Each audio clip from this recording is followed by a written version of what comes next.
It's Shauna with Just Try to Be Nice. This is my 4th video on our garden palette, and we have here our trellis where my dear sweet cat Cheeto is buried, and we have orange and red and yellow and white kind of flowers all in there. And we've got 2 roses there, and we're going to put 2 more there. And we have one buried here already, and you can't even tell that that's a tidy cat litter box, but it is. And here's what it started as, see? And you just poke holes in the bottom with a screwdriver. It's really not hard. You just take a screwdriver and jam it in there. You got to poke some holes for drainage because water's got to be able to drain out or it'll rot your flowers. It'll get root rot. And then you take and you fill it up with about 1.5 inches of gravel or rock. Go get me some rock. And we just happen to have a bunch of white rock along the house. Hey, go to the other side this time though. So you get about 1 inch in the bottom of rock, so again it has drainage, and then you put about 1 inch of rock under the cat container, under the litter container before you put it into the ground.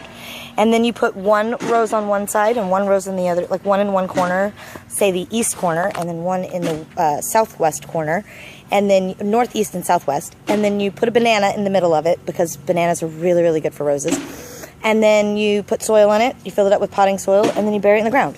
So we're halfway done on this. We're getting our other half going now.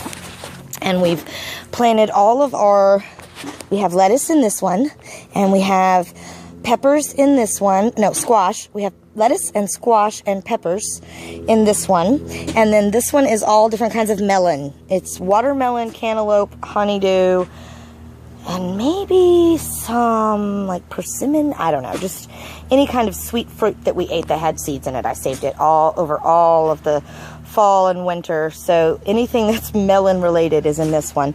And I've just put these in here because I'm going to take the rest of that potting soil and pour it over the top of here and just bury these. These are already done and buried, and that's pretty much good. I'm going to, anything that doesn't fill up here with dirt, I'm going to put the dirt over here. And so that's pretty much it. It's really not a hard project. It was really easy. It cost about $20 for the soil, and the roses, like I said, they were $2 a piece. And the seeds were free because I just used them from I just saved all the seeds from all my peppers, and I saved all the seeds from my squash, and I saved all the seeds from my melons. So, and I think it's really good for my kids. I really am excited for my kids to see little tiny sprouts and to have to come out here every week and weed it and maintain it and pick the melons and cut the melons and eat the melons. That was really cool for me when I was a kid. I used to love having a garden. I used to love eating from our garden. I used to love the beans that my mom would always plant. She'd always plant the 3 sisters together, and it was like beans and corn and squash.